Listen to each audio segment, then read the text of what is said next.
Hi everyone, Shadowsun here. Welcome back to my channel.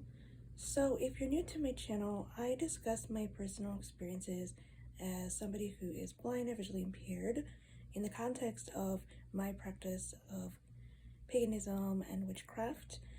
So in this video, I want to talk about numerology in my practice and what inspired this video and blog post, which you can read in the description below.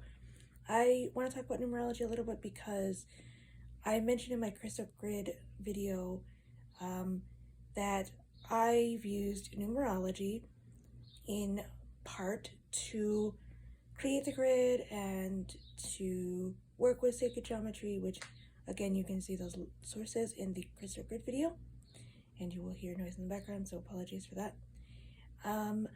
Numerology is interesting to me because even though I'm not a math person, I feel like to understand numerology you have to understand math to a certain degree, because you understand where the numbers kind of fit together and you understand how the numbers relate to one another in certain aspects from a mathematical standpoint, and also it helps you understand the significance of what those numbers mean. For example, one of the numbers I referenced in the crystal grid video was the number 2, but I've also seen it in other aspects as well. Using the number 4, for example, I like the number 4 because it resonates with stability and not prosperity, balance and foundation and those types of things, which I mentioned in the post as well. I find that numerology as a whole is such a broad subject, and similar to my astrology video, I mentioned in that video, and I'll link it below, that I feel like astrology is so dynamic and so big. I feel the same way with numerology. I feel like numerology is so vast. Just understanding that you have a numerological chart, and within that, those numbers mean certain things for your chart, just like astrology. And then just with that, calculating, for example,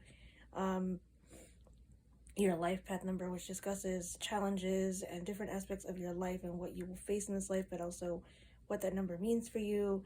And certain numbers are considered more significant than other numbers to a certain degree. And again, I'm not an expert in this, so I don't really know. But numerology has played a small role within my practice, using certain numbers with certain correlations. For example, in the context, if you're coming from a Wiccan framework and you use the idea of casting a circle, sometimes they say casting a circle 3 times, or even having the numbers 3, 6, and 9 being very significant numbers to a certain within certain practices and paths, and other numbers as well, like 5 and 4, and I think 1 even has a significance to a certain degree, but again, not an expert, don't know for sure. That said, I've used, for example, when I create a spell, I've used the number 4, like I said, because I like the whole balance aspect and the foundational aspects. So I'll use 4 ingredients, 4 candles, utilizing the 4 elements, earth, air, fire, water, or I've used 5, for example, the 5 elements, earth, air, fire, water, spirit. I've used, the whole casting circle reference, casting a circle 3 times. I've used 3 in terms of chanting the incantation 3 times, or continuously chanting for 4 times or 4 repetitions of the chant, things like that. These are just some of the ways I've used numerology.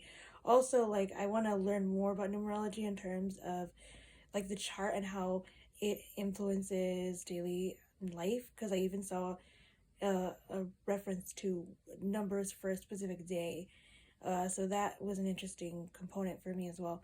And if you're interested in learning more about numerology, I have a couple sources in the blog post, and I'm also going to link them in the description below, so please check that out if you are interested in learning more. Also, if you're interested in learning more from my perspective and you like what you see, please like, subscribe, share with your friends, turn the bell sound on, and make sure it's set to all. Hope you all are well, and many blessings.